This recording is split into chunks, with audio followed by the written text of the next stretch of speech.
Hey, welcome back to Spirit Music Meetups. Mike Burris here, and we are looking at the structure or form of music. You know, it's just not random.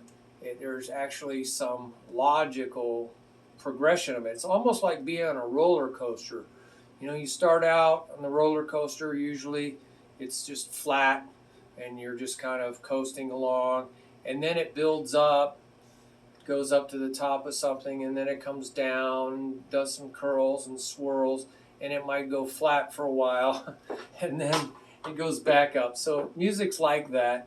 It's a flow of energy, and so there's usually different ways they piece the song together. So it's important when you're looking at your music to know how to play the different sections. Usually there's a quieter section where they're singing all the story of the song, right? The story of the right of the song. They're telling you a story. A lot of extra words, and that's the quieter section of the music, so you can hear the words. And that's called the verse or the refrain. The verse. And then it gets loud where, you know, a whole bunch of people singing together. That's called the chorus, because it's like a choir, a chorus, right? So that's where you're going to play louder cymbals, softer hi-hat, maybe, and down in the verse. Play on the ride cymbal during the chorus, or crash ride during the loud part where everybody's singing, where it's loud. So that's, and then you have this introduction. So, you know, there's some pictures out here.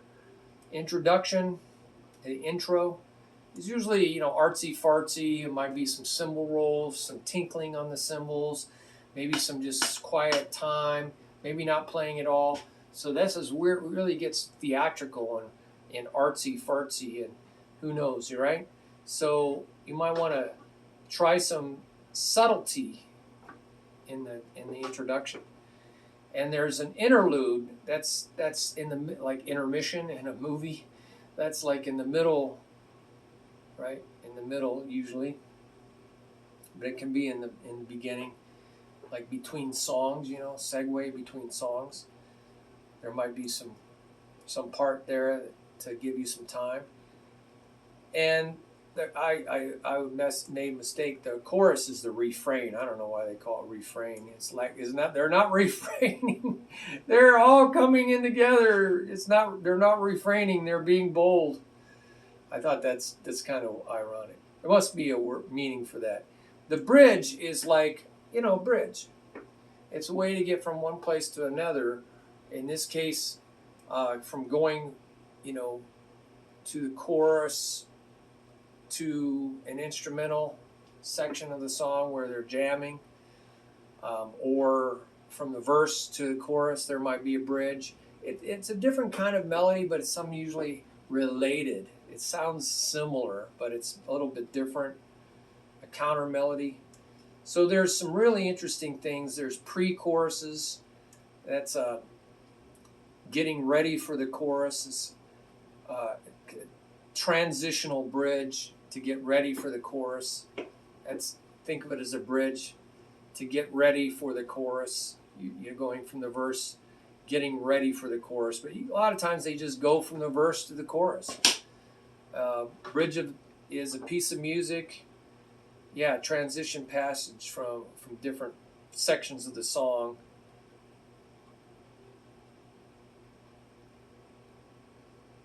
Yeah. The bridge is sometimes the second part of a verse, you know. That's true. That's how they transition. They're getting ready for the chorus. There's different meanings of chorus and bridge in jazz music, so you should know that. And also, like in blues, they, you know, say 12. They have a 12-bar chorus or something like that. So anyway, you want to look at these different examples, typical song forms. You know, play an introduction, play a verse, then a chorus, and then do the second verse, and then they do the chorus, and just keep going like this. Codas are little symbol that tells you where the ending is. So you're playing along and you see a coda, and that means go to the end. To the coda is the ending. So it's a special way to get out. The outro, sometimes they vamp. Vamp means to just keep doing it again and again. Vamp on the chorus. That's how they get out of the song. Maybe they fade away, you know, and then they do some dramatic ending. So, or they might just fade it away in the studio. And so there's different forms that you can see out here and the definitions of that. An interlude, you know, can be a musical section where that is instrumental and just doesn't have any singing at all, and it's not just a bridge, it's a whole nother section of the music, and it's just a guitar solo or whatever. And they might say, you know, third time we go over the verse, but it's a guitar solo.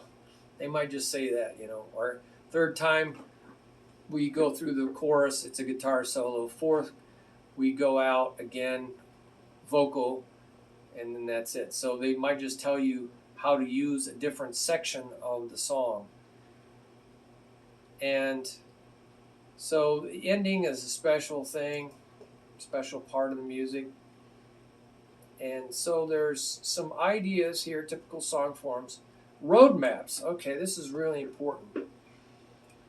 So DC da capo, again, this is all Italian. If you see DC and you're playing along and you see DC, it means go back to the beginning. DC, go back to the beginning. That's what it means. Go back to the beginning and continue through the song again. Now, how would you know how to end? It might say DCL, mean until you see something else.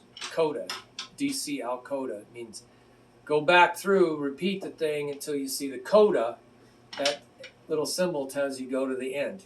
So it's just a way of not having to write all this music out. Sometimes I have to Xerox the music many times and cut and paste it all together because I can't be bouncing around watching all this happen as I'm playing. It's sometimes very distracting to go back and forth, but I'll sometimes draw arrows so I can just follow the arrow instead of trying to figure out where it is when I'm playing. In rehearsal, I put it over here, draw arrows here, so I just follow the arrows, but sometimes that can be very confusing. So there's a lot of jumping around. I'm going to make copies of the music and cut and paste it back together. So, dice al fine, sometimes you'll just see fine, that means I'm finished. It means go back to the beginning but play to the fine. This time you go to the DC and then you go back and you end over here. You'll see fine. They made a shorter version of the repeat through the song. So you're playing along here, you see DC, it comes back to here, you play here to fine. But again, you might play down here DC to coda, take the coda, come down here and play the coda. So DS, del signo, it means to the sign. The S is like the word sign. So you play along and you play to DS. DS says, oh, go to the sign. Not back to the beginning, but to this weird looking sign. So you go back to DS, means go back to the sign. And again, it might say al fine, or it might be DS al coda, take the coda and end. So it's just shortcuts to get around the music. And that's called navigation. And a lot of times when we get a piece of music, they'll just say A, B, A.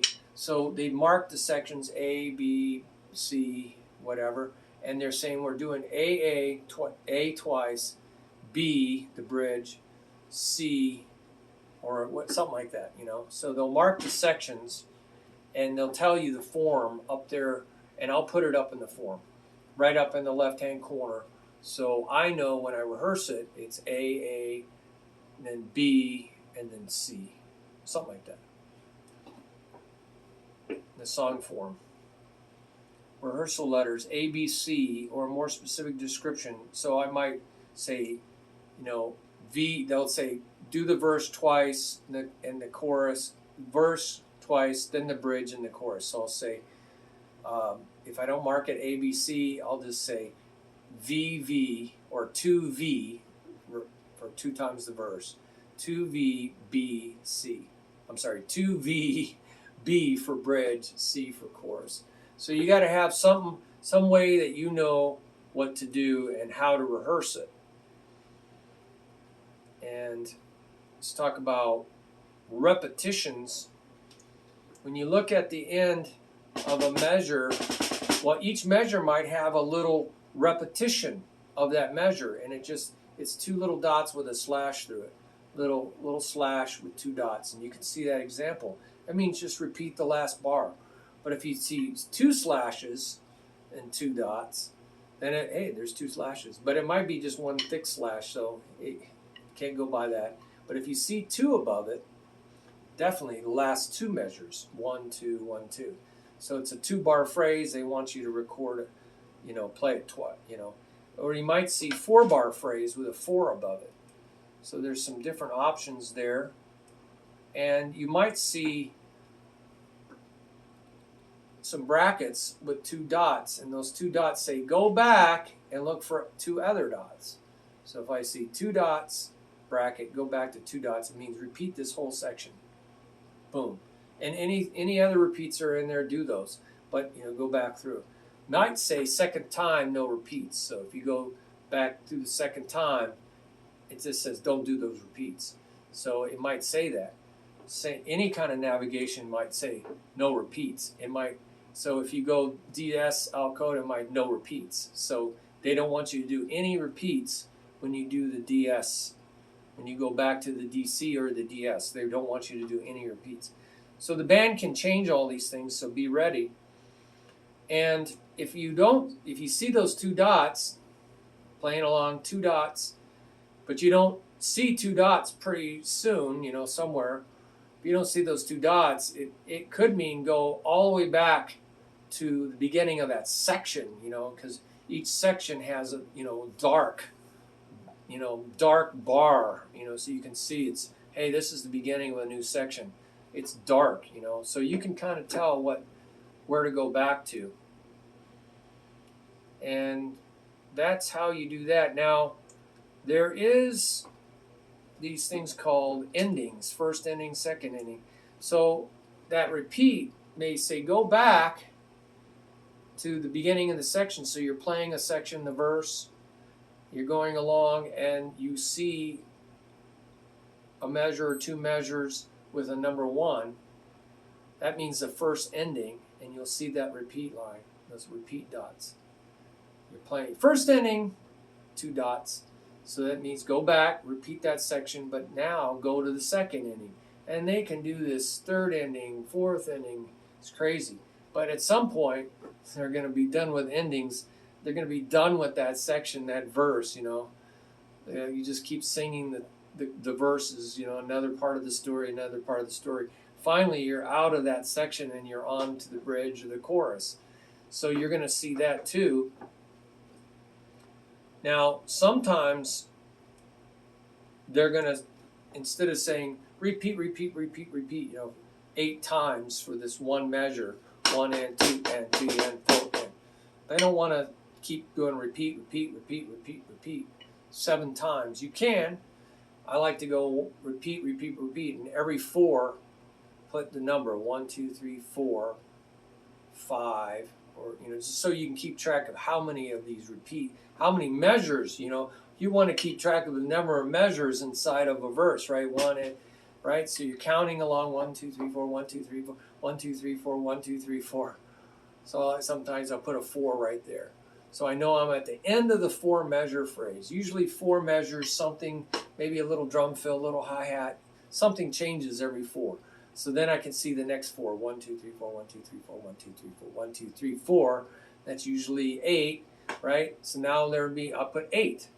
So usually that's the end, 8 measures, but it might go to 12 or 16. So just keep doing this. But what if you don't want to use up all that space? You can just say, show the measure one time and just say 8 times. So we know I'm going to play that thing 8 times total. And that's my phrase. All right? And I just know that after 4 times, I'm going to probably do something a little unique. And at the 8th time, I'll wrap it up. So that's pretty cool. And open, repeats, and cue signal. Yeah, the cue means they're going to cue you. Somebody's going to give you a little conductor cue to, end it. So you're just repeating this. Repeat, repeat, repeat. Doesn't tell you how many times repeat. It says open, so you got a little open.